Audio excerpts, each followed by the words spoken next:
Ayo teman-teman, yuk belajar akum. Apa sih akuntansi pendapatan SKPD itu? Nah, sebelum itu, kita bahas sekilas tentang SAPD ya teman-teman. Berikut penjelasannya. Pengertian sistem akuntansi pemerintah daerah atau yang disebut dengan SAPD adalah sistem akuntansi yang meliputi proses pencatatan, penggolongan, penafsiran, peringkasan transaksi atau kejadian keuangan, serta pelaporan keuangannya dalam rangka pelaksanaan APBD, dilaksanakan dalam prinsip-prinsip akuntansi yang berterima umum. Nah, yang selanjutnya adalah karakteristik SAPD. Karakteristik SAPD ini ada dua teman-teman. Yang pertama adalah sistem pembukuan berpasangan atau double entry system. Yang kedua adalah penerapan standar akuntansi pemerintah berbasis akrual pada pemerintah daerah. Nah, sekarang kita masuk ke bagian terpenting nih teman-teman, laporan keuangan. Dari 7 laporan keuangan wajib berdasarkan PP nomor 71 tahun 2010, terdapat 5 laporan keuangan yang dibuat oleh SKPD, yaitu yang pertama laporan realisasi anggaran atau LRA, yang kedua adalah neraca, yang ketiga adalah laporan operasional atau LO, yang keempat adalah laporan perubahan ekuitas atau LPE, dan yang terakhir adalah catatan atas laporan keuangan atau yang biasa disebut dengan CALK. Nah, selanjutnya kita masuk ke dalam sistem akuntansi pemerintah daerah. Tapi sebelumnya, kakak mau tanya kepada teman-teman semuanya.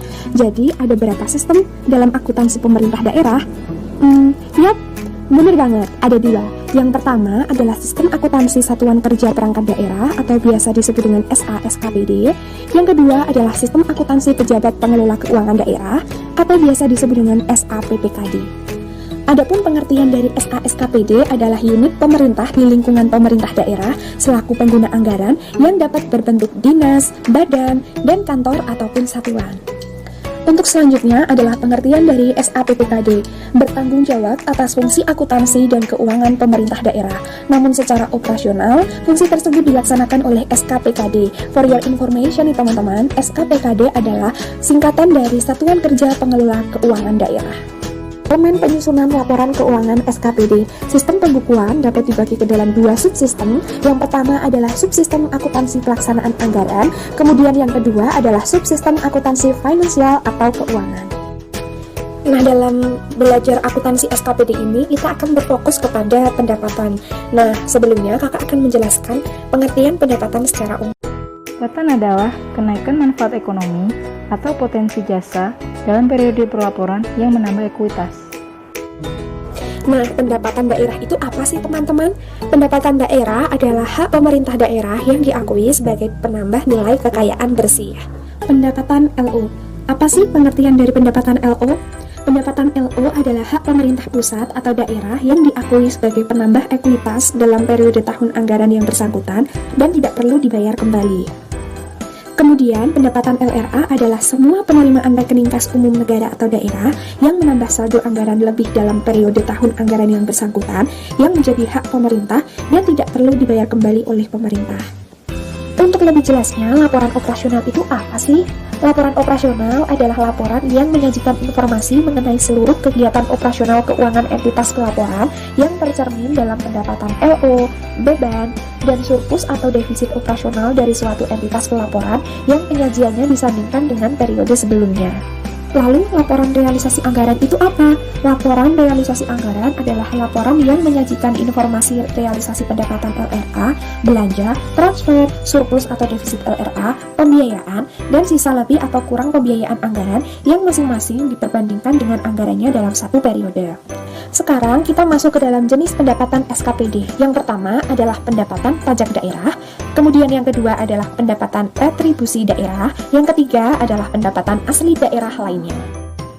Dalam pengakuan pendapatan itu dibagi menjadi dua nih teman-teman. Kenapa? Karena pendapatan itu ada pendapatan LRA dan juga pendapatan LO. Pendapatan LRA dia berbasis kas, pendapatan LO dia berbasis akrual.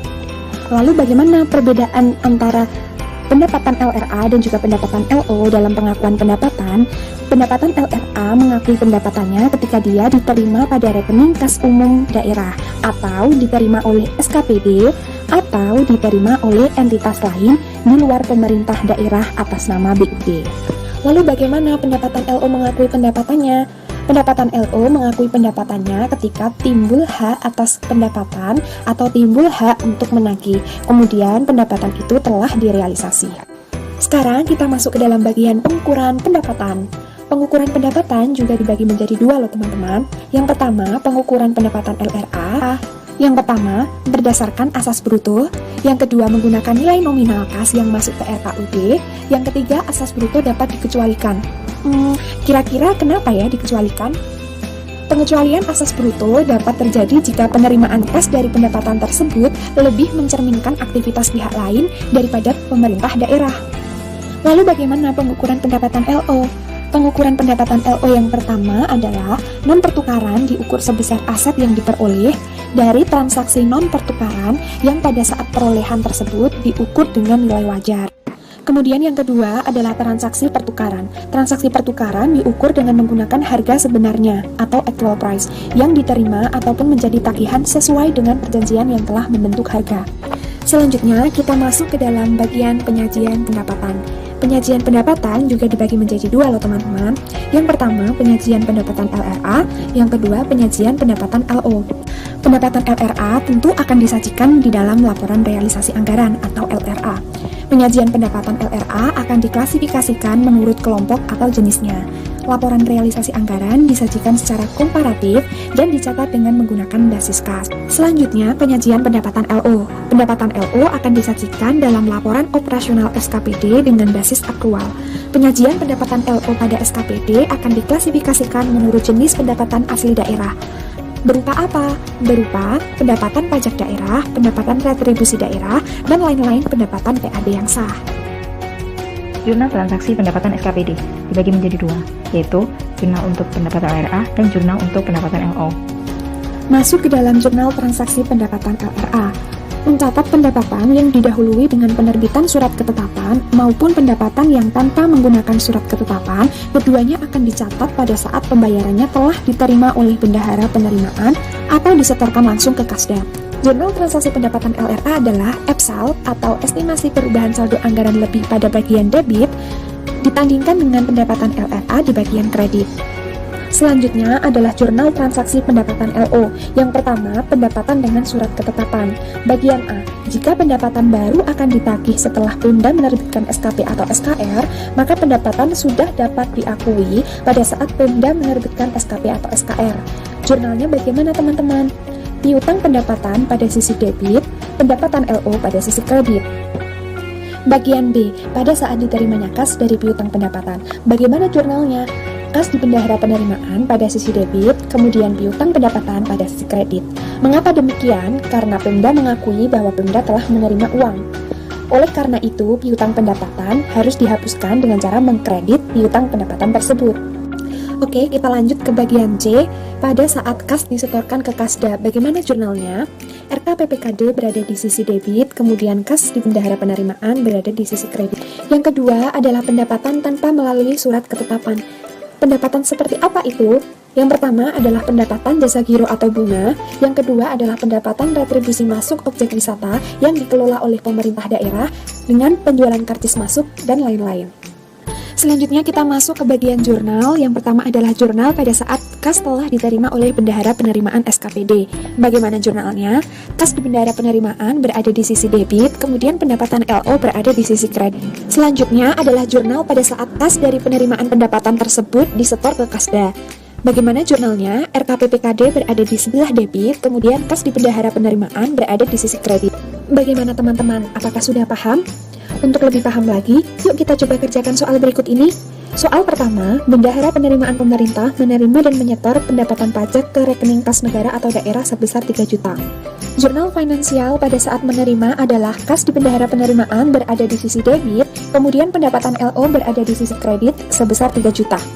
Selanjutnya, jurnal anggarannya adalah EPSAL berada di sisi debit, kemudian pendapatan LRA berada di sisi kredit sebesar 3 juta.